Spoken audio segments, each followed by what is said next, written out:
কারে দেখাবো মনের দুঃখ গো, আমি বুক চিরিয়া চিরিয়া অন্তরেতে তুষের আগুন জলে রইয়া রইয়া। শিয়ালপাড়া জঙ্গলে এক হাসি বাস করত। আজ হাসি একটা ডিম দিয়েছে। ডিম দিয়েই তো হাসি মহা খুশি। আমার কি যে আনন্দ হচ্ছে, কতদিন পর আমি ডিম দিলাম। এই বনের দুষ্ট পাজি শিয়ালটা তো আমার ডিম খেয়ে গিয়েছিল। ওই পাজি শিয়ালের জন্যই আমি মা হতে পারিনি। এবার যে করে হোক ওই পাজি শিয়ালের হাত থেকে আমার ডিমটাকে বাঁচাতেই হবে। প্রয়োজনে আমি আমার বাসা ছেড়ে কোথাও যাব না। সারা দিন রাত আমি আমার ডিমটাকে পাহারা দেব। হাসি যখন এসব কথা বলছিল তখনই তার মনে পড়ে গেল, আরে আমি এসব কি বলছি? সারা দিন রাত যদি আমি ডিম পাহারা দেই তাহলে আমি খাবার খেতে যাব কখন? না না, আমাকে একটা বিকল্প চিন্তা করতেই হবে। যে করেই হোক আমার ডিমকে যে বাঁচাতেই হবে। এরপর হাসি তার ডিম নিয়ে ভীষণ দুশ্চিন্তায় পড়ে গেল। কি করে সে তার ডিমকে বাঁচাবে সে চিন্তাই করতে লাগলো। ভাবতে ভাবতে হঠাৎই হাসি একটা বুদ্ধি পেয়ে গেল। পেয়েছি একটা দারুণ বুদ্ধি। যাই, এখন আমি আমার বুদ্ধি মোতাবেক কাজ করি। এই কথা বলে হাসি জঙ্গলের ভেতরে চলে গেল আর জঙ্গলের ভেতর থেকে কিছু লতা পাতা এনে তার ডিমটি ঢেকে দিল। এবার আর ওই দুষ্ট পাজি শিয়াল আমার ডিম খুঁজে পাবে না। ও যদি আমার বাসাতে চলেও আসে তাহলে এসে দেখবে আমার বাসাতে কোনো ডিম নেই। যাই, এখন একটু নদীতে গিয়ে মাছ খেয়ে আসি। এই কথা বলে হাসি চলল নদীর দিকে। হাঁটতে হাঁটতে হাসি নদীতে পৌঁছে গেল। আহ, কি মজার মাছ! আজকের মাছগুলো একটু বেশি স্বাদ লাগছে। না না, মাছ স্বাদ লাগছে না। আজ আমি এমনিতেই অনেক খুশি। আর মন খুশি থাকলে এমনিতেই সবকিছুই ভালো লাগে। আর কদিন পরে আমার ছানা হবে। ছানারা আমাকে মামা বলে ডাকবে। কি যে আনন্দ হচ্ছে আমার! এই কথা বলে হাসি আবারও মাছ খাওয়া শুরু করলো। এদিকে দুষ্ট পাজি শিয়ালটা জঙ্গলের ভেতরে শিকারের খোঁজ করছিল। বনে বনে ঘুরে ঘুরে এটো সেটো খেয়ে খেয়ে জীবনটা হয়ে গেছে একঘেয়েমে। শিয়াল যেতে যেতে এসব কথা বলছিল। অনেক খুঁজেও যখন শিয়াল কোনো শিকার পেল না তখন সে হতাশ হয়ে বলল, আরে ধুর, সেই কখন থেকে শিকার খুঁজে বেড়াচ্ছি, কিন্তু বনে তো দেখছি একটা শিকারও নেই। আগে তো বনে দু একটা বনমুরগি পাওয়া যেত, এখন তো তাও পাওয়া যায় না। যদি কখনো গৃহস্থের বাড়িতে মুরগি চুরি করতে যায়, গৃহস্থরাও এখন খুব চালাক হয়ে গেছে। কেমনে কেমনে জানি ধরে ফেলে আর ইচ্ছা মতো বাটাম দেয়। এখন যে কি খাবো কিচ্ছু বুঝতে পারছি না। এমন জীবন কি ভাল লাগে? আরে ধুর, আজ আমার কপালটাই খারাপ। সেই সকাল থেকে শিকারের সন্ধান করে এখন পর্যন্ত একটা শিকারও পেলাম না। এদিকে পেটের ভিতরে আমার ইঁদুর দৌড়াচ্ছে, কিন্তু এভাবে তো আর না খেয়ে থাকা যাবে না। কোনো না কোনো ব্যবস্থা তো করতেই হবে। কি করি? ভাবতে ভাবতে হঠাৎই শিয়ালের মনে পড়ে গেল হাসির কথা। আরে অনেকদিন থেকে এই জঙ্গলের হাসির বাসায় তো যাওয়া হয় না। অনেকদিন আগে ওর বাসায় গিয়ে ডিম খেয়ে এসেছি। যাই তো, গিয়ে দেখি তো ওই হাসিটা আবার ডিম দিয়েছে কিনা। যদি ডিম দিয়ে থাকে ওর বাসাতে গিয়ে ডিমগুলো খেয়ে আসি। এই কথা বলে শিয়াল চলে গেল হাসির বাসায়। পরাণের বন্ধু রে, আমায় ভুলিলি রে, আমি না তোরে ভুলতে পারি। কি জ্বালা দিয়া গেলি মোরে, ওই পরাণের বন্ধু রে, আমায় ভুলিলি রে, আমি না তোরে ভুলতে পারি। আর হাসির বাসায় গিয়ে শিয়াল দেখলো ওর বাসাতেও কোনো ডিম নেই, শুধু কিছু লতা পাতা পড়ে আছে। আরে ধুর, এই হাঁসের বাসাতেও তো দেখছি কোনো ডিম নেই। বাসার ভিতরে কেমন লতা পাতা পড়ে আছে। মনে হচ্ছে হাঁস এখন এই বাসাতেই থাকে না। আজ আর হাঁসের ডিম খাওয়া হলো না। এখানে আর থেকে লাভ নেই। যাই, আমার বাসার দিকেই যাই। মনে হচ্ছে আজ আমাকে না খেয়ে থাকতে হবে। এদিকে হাসি নদী থেকে মাছ খেয়ে তার বাসার দিকে ফিরছিল। এরপর হাসি দেখতে পেল দুষ্ট পাজি শিয়ালটা তার গুহা থেকে বেরিয়ে যাচ্ছে। আরে কি, ওই দুষ্ট পাজি শিয়ালটা দেখছি আমার গুহা থেকেই বেরিয়ে গেল। ওই পাজি শিয়ালটা আমার ডিম খেয়ে ফেললো না তো? যাই তো তাড়াতাড়ি গিয়ে দেখি। এরপর হাসি দৌড়ে দৌড়ে তার গুহায় চলে এলো, আর গুহায় এসে লতা পাতা উল্টিয়ে দেখলো তার ডিমটা ঠিকই আছে। আরে আমার ডিম তো দেখছি ঠিক হয়ে আছে। তার মানে ওই দুষ্ট পাজি শিয়াল বুঝতে পারেনি যে আমি লতা পাতার আড়ালে আমার ডিমটি লুকিয়ে রেখেছি। যাক বাবা, ভালোই হলো, আমার বুদ্ধিটা কাজে লেগেছে। এভাবেই আরো বেশ কিছুদিন কেটে গেল। হাসি এক এক করে আরো তিনটে ডিম দিল। একদিন হাসি নদীতে গেল মাছ শিকার করতে। এদিকে ওই জঙ্গলে বাস করত এক রাজহংসী। রাজহংসীও এসেছে নদীতে মাছ শিকার করে খেতে। মাছ খেতে খেতে হঠাৎই রাজহংসীর ডিম দেওয়ার সময় হয়ে গেল। আরে আমার ডিম দেওয়ার তো সময় হয়ে গেছে। আমার বাসা তো অনেক দূর, এখন আমি আমার বাসায় যাব কি করে? না না, এখন আমার বাসায় যাওয়ার সময় নেই।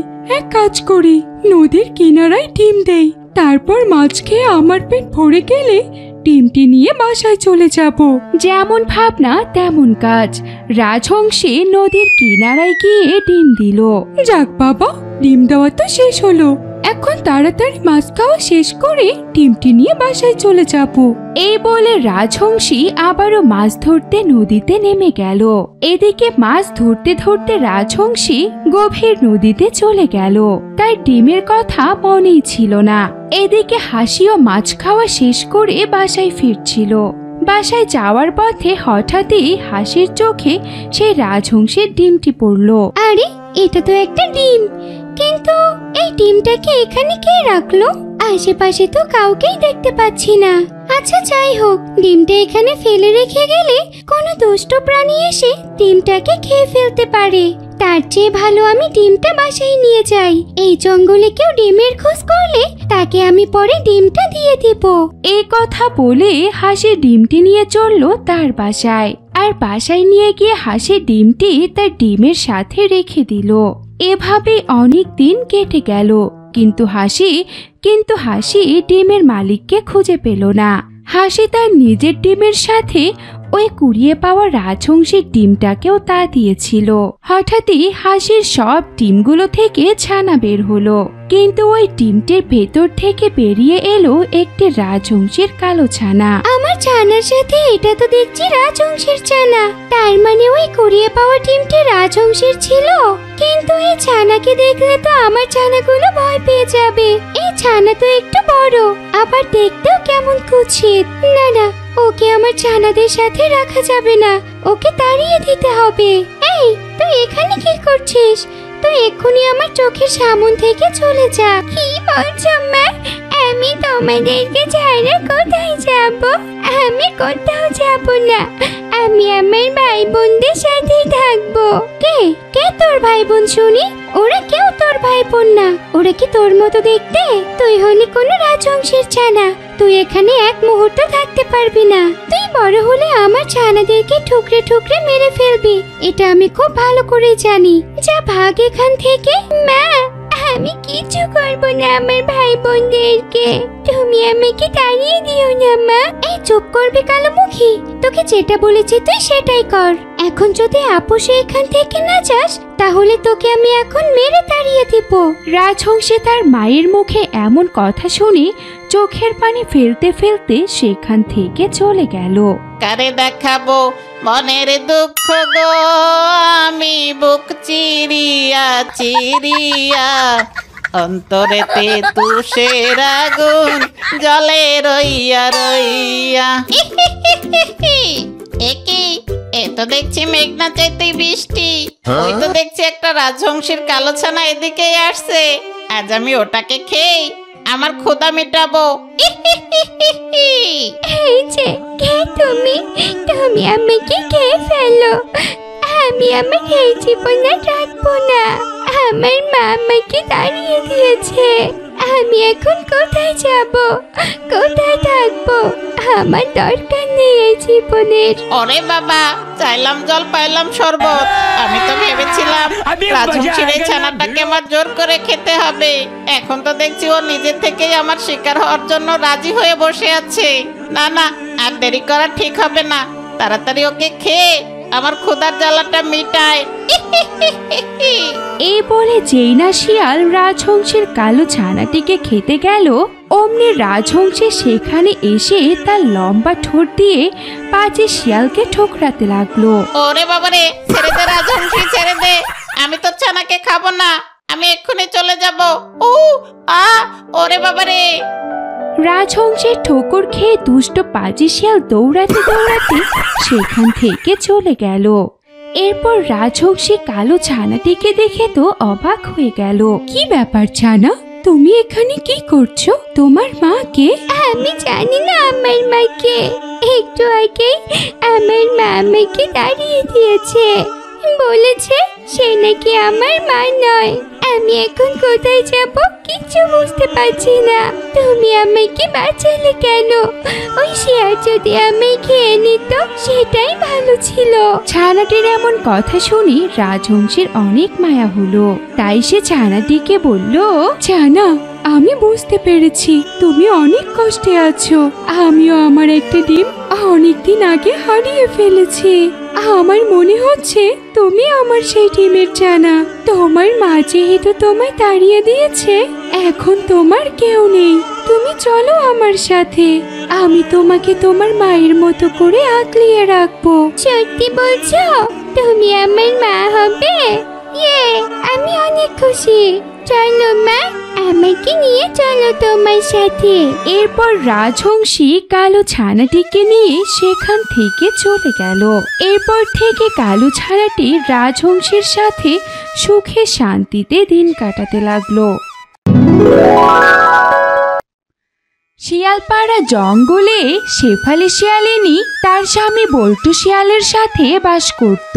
শিয়াল দম্পতির একটি মুরগির খামার ছিল। তারা তাদের মুরগির খামারের ডিম আর মুরগি খেয়ে তাদের জীবিকা নির্বাহ করত। একদিন হঠাৎ করে জঙ্গলে প্রচন্ড বেগে ঝড় শুরু হলো। ওগো, বাহিরে যা ঝড় বৃষ্টি শুরু হয়েছে, আমার তো মনে হচ্ছে আমাদের মুরগির খামারটা ডুবেই যাবে। তুমি যাও না, একটু মুরগিগুলোকে দেখে এসো। আরে বউ, তুমি কি যে বলো না, এই ঝড় বৃষ্টির মধ্যে কি আর বাহিরে যাওয়া যায়? বাহিরে গেলে তো আমিও ভিজে যাব। আর চতুর্দিকে যা ডাক পড়ছে, একটা ডাক এসে আমার মাথায় পড়লে তো আমি একেবারে শেষ হয়ে যাব। তাও ঠিক, তবে মুরগিগুলোকে পানিতে ডুবে এভাবে মারা যাবে? চিন্তা করো না তো বউ, খোদা তাআলা আমাদের কপালে যা লিখে রেখেছে সেটাই হবে। এভাবে আরো বেশ কিছুক্ষণ কেটে গেল। এক সময় বৃষ্টি থেমে গেল। শিয়াল শিয়ালিনী তাদের মুরগির খামারে গিয়ে দেখলো মুরগিগুলো বৃষ্টির পানিতে ডুবে মারা গেছে। হায় হায় হায় রে, কি সর্বনাশ হলো আমাদের। তোমাকে কতবার করে বলেছিলাম ওদের একটু খোঁজ নিয়ে এসো, কিন্তু তুমি আমার কথা শুনলে না। দেখলে এখন আমাদের কি হয়ে গেল। কান্না করো না বউ, কপালে আমাদের এটাই লেখা ছিল। ওই ঝড় বৃষ্টির মধ্যে আমি আসতে পারিনি। মুরগিগুলোকে নিয়ে যাও বউ, এই মরা মুরগিগুলো আমরা বেশ কিছুদিন ধরে খেতে পারবো। এরপর শিয়াল শিয়ালিনী সেই মরা মুরগিগুলোকে ঘরে নিয়ে গেল। আর বেশ কিছুদিন ধরে তারা মরা মুরগিগুলোই খেতে লাগলো। এভাবেই বেশ কিছুদিন কেটে গেল। আস্তে আস্তে তাদের মরা মুরগিগুলো শেষ হয়ে গেল। একদিন শিয়ালিনী শিয়ালকে বলল, ওগো, অনেকদিন ধরেই তো এই মরা মুরগিগুলো মজা করে খেলে, কিন্তু আজ থেকে তো মরা মুরগিগুলো শেষ হয়ে গেল।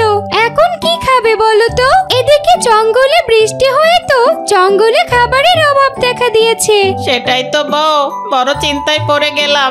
এতদিন তো ওই মরা মুরগিগুলো খেয়ে বেঁচেছিলাম, এখন তো মরা মুরগিগুলো শেষ হয়ে গেল। এখন যে কি করব? মুরগিগুলো যখন ছিল তখন আমাদের দিন খুব সুন্দরভাবে কাটছিল। মুরগির ডিম আর মুরগির মাংস খেয়ে খুব ভালোভাবে দিন পার করেছি। এখন তো মনে হচ্ছে বউ, আবারও আমাদের কষ্টের দিন শুরু হলো। এখন কি করা যায় বলো তো বউ? আমি বলি কি, জঙ্গলে যেহেতু খাবারের সংকট দেখা দিয়েছে, তাই আর জঙ্গলে শিকার খুঁজতে গিয়ে কোনো লাভ নেই। আমার কাছে মুরগির ডিম বিক্রি করা কিছু টাকা জমানো আছে। তুমি জঙ্গলের বাজারে গিয়ে এবার কিছু হাঁস কিনে আনো। মুরগি তো সামান্য বৃষ্টিতেই ডুবে মারা যায়, কিন্তু হাঁসরা যেহেতু পানিতে সাঁতার কাটতে পারে, ওরা মরবে না। বাহ, খুব ভালো বুদ্ধি দিয়েছো তো বউ। এই বুদ্ধি তো আমার মাথাতেই আসেনি। আচ্ছা ঠিক আছে বউ, টাকাগুলো দাও, আমি এক্ষুনি জঙ্গলের বাজারে যাচ্ছি। এরপর শিয়াল তার বউয়ের কাছ থেকে টাকা নিয়ে জঙ্গলের বাজারে হাঁস কিনতে চলে গেল। এই হাঁস নাও, হাঁস, বড় বড় হাঁস আছে, নিয়ে যাও নিয়ে যাও। বড় বড় শক্তিশালী হাঁস নিয়ে যাও। এই হাঁস নাও, হাঁস, তাজা তাজা শক্তিশালী হাঁস আছে, নিয়ে যাও নিয়ে যাও। শক্তিশালী হাঁস নিয়ে যাও। হ্যালো মামা, তুমি হাঁস বিক্রি করছো? হ্যাঁ শিয়াল ভাগ্নে, কি ব্যাপারটা কি? তুই আবার হাঁস কিনতে এসেছিস নাকি? তোর না একটা মুরগির খামার আছে? হ্যাঁ বাঘ মামা, কিন্তু কপালটা আবার খারাপ ছিল। এই কদিন আগে জঙ্গলে যে বৃষ্টি হলো, সেই বৃষ্টির পানিতে ডুবে আমার সব মুরগি মরে গেছে। তাই বউ আমাকে পাঠালো এবার হাঁস কিনে নিয়ে যেতে। বউ বলল হাঁসের খামারে পানি উঠলেও হাঁস নাকি মরবে না। আরে বাহ, তোর বউ দেখছি দারুণ বুদ্ধিমান। এমন বুদ্ধি তার মাথাতেই আসতো না। খুব ভালো সিদ্ধান্ত নিয়েছে তোর বউ।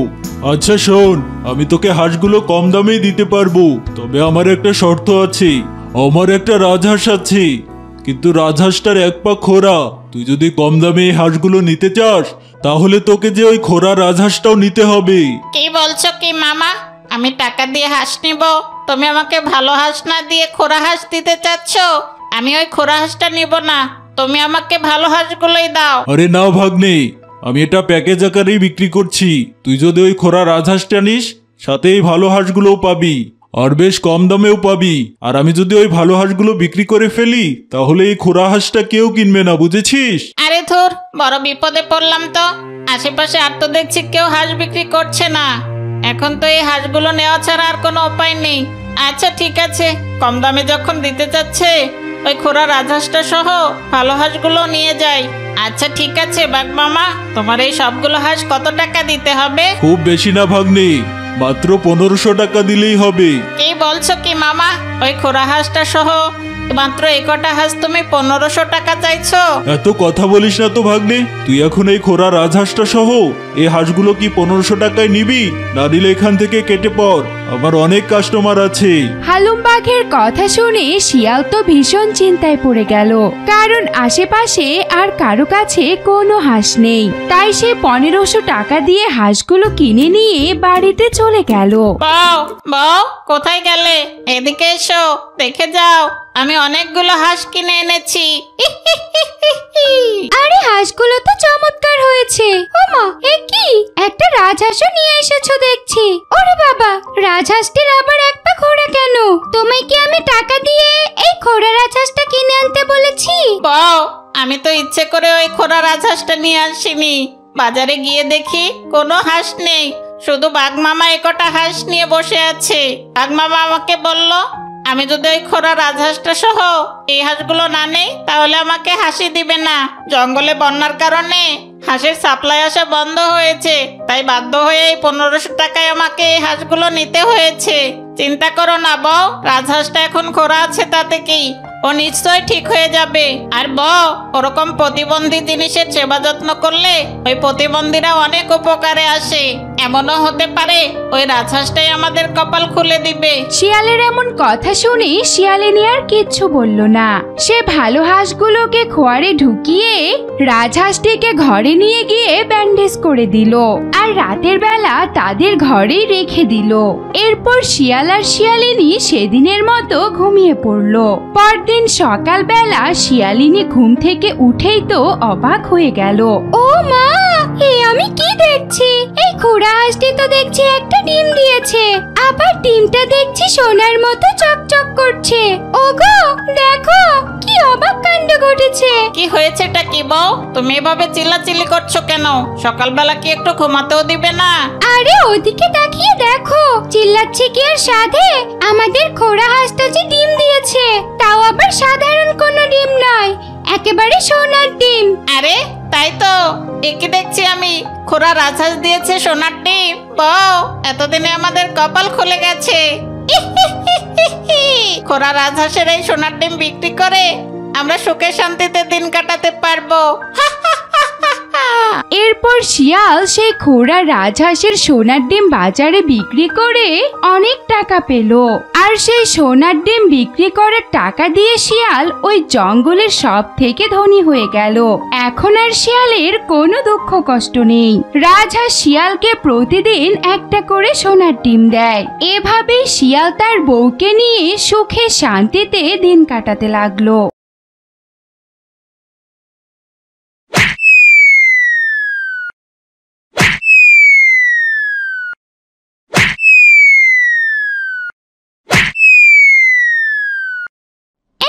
চলো সবাই, সন্ধ্যা লেগে যাচ্ছে, অনেক খেলা হয়েছে। রাত হওয়ার আগে আমাদের চার গুহায় ফিরে যেতে হবে। হ্যাঁ, টিনা ঠিক কথাই বলেছে, চলো সবাই। এরপর তারা সবাই খেলা থামিয়ে যে যার গুহায় যেতে শুরু করলো। কে কোথায় আছো? বাঁচাও, বাঁচাও আমাকে। আরে এটা টিনার গলার আওয়াজ না? ওর আবার কি হলো? এক্ষুনি খেলা শেষ করে তো গুহায় ফিরছিল। যাই তো, গিয়ে দেখে তো ওর আবার কোনো বিপদ হলো না তো। এভাবেই তারা সবাই দৌড়ে টিনার কাছে চলে গেল। কি ব্যাপার টিনা, তুই এভাবে হাঁপাচ্ছিস কেন? কি হয়েছে তোর? ওই দেখ আলিম, ওখানে দুটো সাপ। আমি যে গুহায় যাব, ওরা যদি আমাকে কামড়ে দেয়। আরে তাই তো। ওরে বাবা, সাপ দুটো দেখতে কি ভয়ঙ্কর। কিন্তু এখন কি করা যায়? ওই সাপ দুটোকে তাড়াতে না পারলে তো তুই তো আর গুহায় যেতে পারবি না। এই শোনো সবাই, আমরা একটা কাজ করতে পারি। ওই সাপ দুটোকে আমরা ঢিল ছুঁড়ে মেরে ফেলতে পারি। না না, এই কাজ ভুলেও করা যাবে না। একবার যদি আমরা ঢিল ছুঁড়তে ব্যর্থ হই, তাহলে ওই সাপ এসে আমাদেরকে কামড়ে দেবে। তোরা সত্যি সবাই ভিতর ডিম, তোদের কাউকে ঢিল ছুটতে হবে না, আমি ঢিল ছুটছি। এই কথা বলে হালিমা একটা ঢিল নিয়ে সাপের দিকে ছুঁড়ে মারলো। আর সাপের ছানাটি ঢিলের আঘাতে মারা গেল। এটা দেখে তো মা সাপটি ভীষণ রেগে গেল। হায় হায় হায় রে, এ আমার কি সর্বনাশ করলো। আমার ছানাটিকে ঢিল ছুঁড়ে এরা মেরে ফেললো। না না, আমি ওদের ছাড়বো না। ওরা আমার ছানাকে মেরেছে, আমি ওদেরকে মারবো। এই কথা বলে মা সাপটি রেগে মেগে ওদের দিকে যেতে লাগলো। না, ওই দেখ, ওই মা সাপটি রেগে গেছে, রেগে আমাদের দিকে আসছে। এখানে আর থাকা যাবে না, তাড়াতাড়ি তোরা সবাই পালা। ওরে বাবা, এটা কি হলো? পালা সবাই। এই বলে ওরা সবাই দৌড়ে পালাতে লাগলো। মা সাপটিও ওদের পেছন পেছন দৌড়াতে লাগলো। ওই জঙ্গলেই বাস করত এক হাসি ও তার ছানা। ছানাটি তাদের বাসার সামনে খেলা করছিল। এরা সবাই এভাবে পালাচ্ছে কেন? আচ্ছা যাই হোক, সেটা জেনে আমার লাভ নেই, আমি খেলা করি। এই কথা বলে হাঁসের ছানা আবারও খেলা করতে লাগলো। আর তখনই সেখানে মা সাপটি চলে এলো। মা সাপটি তখন রেগে মেগে আগুন হয়ে গেছে। তার সামনে যাকেই পাচ্ছে তাকেই ছোবল মারছে। হাঁসের ছানার কাছে এসে হাঁসের ছানাকেও ছোবল মেরে দিল। আর হাঁসের ছানা সাপের ছোবল খেয়ে সাথে সাথে বিষের প্রভাবে নীলবর্ণের হয়ে গেল আর মরে মাটিতে লুটিয়ে পড়ল। শয়তানগুলোকে তো ধরতে পারলাম না, তবে তোরা কতদিনই আমার কাছ থেকে লুকিয়ে বাঁচবে? আমি যে তোদের ধ্বংস করে দেব, কাউকে ছাড়বো না। তোরা আমার মেয়েকে মেরে ফেলেছিস। এই কথা বলে মা সাপটি সেখান থেকে চলে গেল। আর কিছুক্ষণ পরেই হাসি নদী থেকে মাছ শিকার করে নিয়ে বাসায় এলো। এসে এই দৃশ্য দেখেই তো হাসির মাথা ঘুরে গেল। হায় হায় হায় রে, এই সর্বনাশ আমার কে করলো? আমার ছানা এমন নীল বর্ণের হয়ে আছে কেন? কে ওকে রঙে চুবিয়ে মারলো?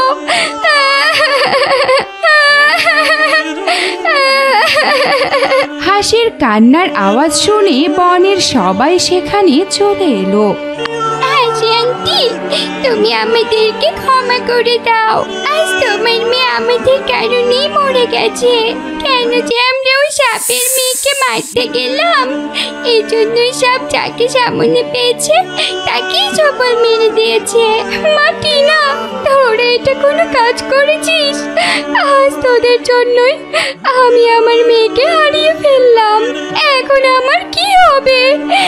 আমার যে একমাত্র মেয়ে ছিল। কাঁদিস না হাসি, কেঁদে কি আর কোনো লাভ হবে? যা হবার তা তো হয়ে গেছে। এখন ওকে নদীতে কলা পাতার ভেলায় করে ভাসিয়ে দিতে হবে। শুনেছি সাপের কামড়ে যারা মরে তারা অনেক দিন পর্যন্ত বেঁচে থাকে। তোর মেয়ের যদি ভাগ্য ভালো থাকে তাহলে কোনো সাপ তোর মেয়ের শরীর থেকে বিষ তুলেও নিতে পারে।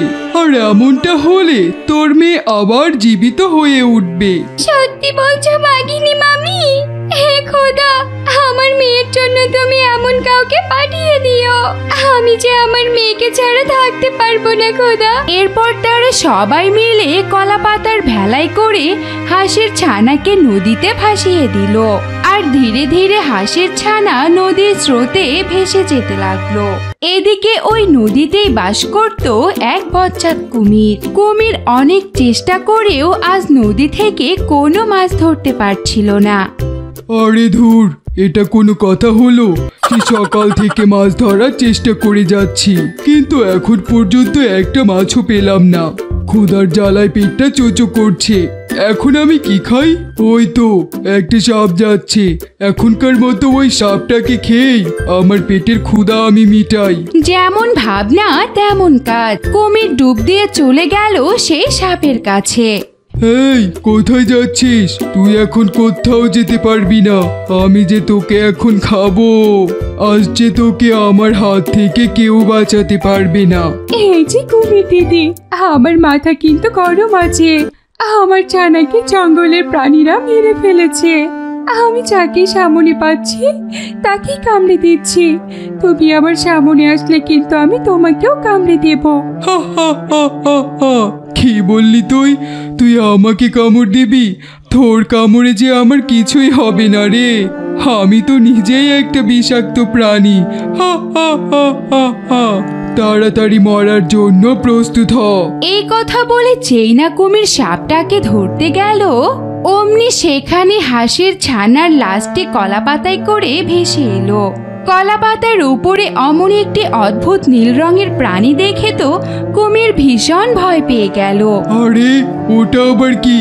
ও তো দেখছি আমার দিকে আসছে। ওরে বাবা, এমন নীল রঙের প্রাণী তো আমি কোনোদিনও দেখিনি। এখানে আর থাকা যাবে না, পালাই রে বাবা। এই কথা বলে কুমির ডুব দিয়ে সেখান থেকে পালিয়ে গেল। আর তখন মা সাপড়ে সেদিকে তাকিয়ে দেখলো সে যে হাঁসছানাটিকে কামড়ে দিয়ে এসেছে এটাই সেই হাঁসছানা। আরে এটাই তো সেই হাঁসছানা যাকে আমি একটু আগে জঙ্গলে কামড়ে দিয়ে এলাম। কিন্তু এই হাঁসছানাটি তো আমার কোনো দোষ করেনি, করেছে তো ওরা। শুধু শুধু ওদের পাপের শাস্তি এই কেন পেল? না না, এই হাঁসছানাটি যেহেতু ওই দুষ্ট কুমিরের হাত থেকে আমার প্রাণ বাঁচালো, আমার ওর প্রাণ বাঁচাতে হবে। এই কথা বলে মা সাপ হাঁসছানার দেহ থেকে তার সমস্ত বিষ শুষে নিল। আর হাঁসছানাটি আবারও আগের মতো সুস্থ হয়ে গেল।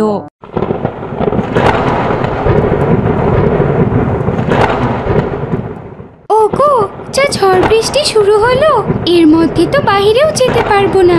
তা এখন কি রান্না করব বলো তো? বউ, এক কাজ করো, ঘরে চাল ডাল আছে না? তাই দিয়ে খিচুড়ি রান্না করে ফেলো। খিচুড়ি রান্না করব, কিন্তু খিচুড়ি রান্না করতে গেলে তো মাংসের প্রয়োজন। একটা মুরগি হলে খুব ভালো হতো। এখন মুরগি কোথায় পাই বলো তো? আরে মুরগি লাগবে না বউ, তুমি শুধু চাল ডাল দিয়ে রান্না করো। বৃষ্টির দিনে গরম গরম খিচুড়ি খেতে কি যে মজা লাগে। আচ্ছা ঠিক আছে, আমি তাহলে ডাল আর চাল দিয়ে খিচুড়ি রান্না করছি। শিয়ালিনী যখন এসব কথা বলছিল তখনই বাহিরে থেকে হাসির ডাকের শব্দ শুনতে পেল। কে কোথায় আছো? আমাকে বাঁচাও, আমি যে বড় বিপদে পড়েছি। আরে এটা হাসির গলার শব্দ না? মনে হচ্ছে হাসিটা বিপদে পড়েছে। ওগো, তুমি দাঁড়িয়ে আছো কেন? যাও তাড়াতাড়ি ওকে গিয়ে বাঁচাও। বউ, তুমি একটু আগেই মুরগি দিয়ে খিচুড়ি রান্না করতে চেয়েছিলে না? দেখলে নিজে থেকে মুরগির পরিবর্তে একটা হাঁস চলে এলো। তুমি এখন হাঁস দিয়ে খিচুড়ি রান্না করো।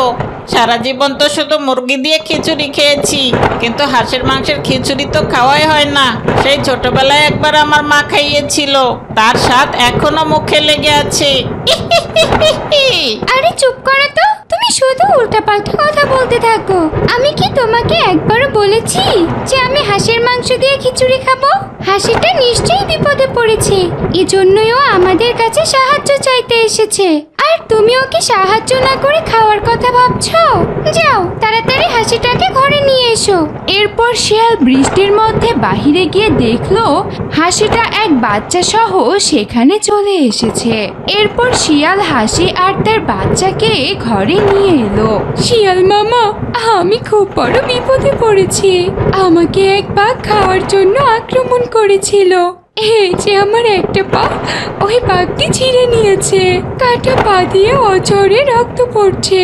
আমি জানি আমি বাঁচবো না, কিন্তু আমার এই বাচ্চাটাকে রেখেছে আমি মরেও শান্তি পাবো না। আরে তাই তো, তোমার পা দিয়ে তো দেখছি অনেক রক্ত পড়ছে। এই তুমি তাড়াতাড়ি যাও, জঙ্গল থেকে কিছু ঔষধি ঘাস লতা পাতা এনে ওর কাটা স্থানে লাগিয়ে দাও। না শিয়ালিনী মামি, সেটার আর প্রয়োজন হবে না। আমি এক্ষুনি মারা যাব। তবে মারা যাওয়ার আগে তোমাদের একটা অনুরোধ করতে চাই। আমার এই মেয়েটাকে তোমরা একটু দেখে রেখো। ওর যে আমি ছাড়া এই পৃথিবীতে আর কেউ নেই।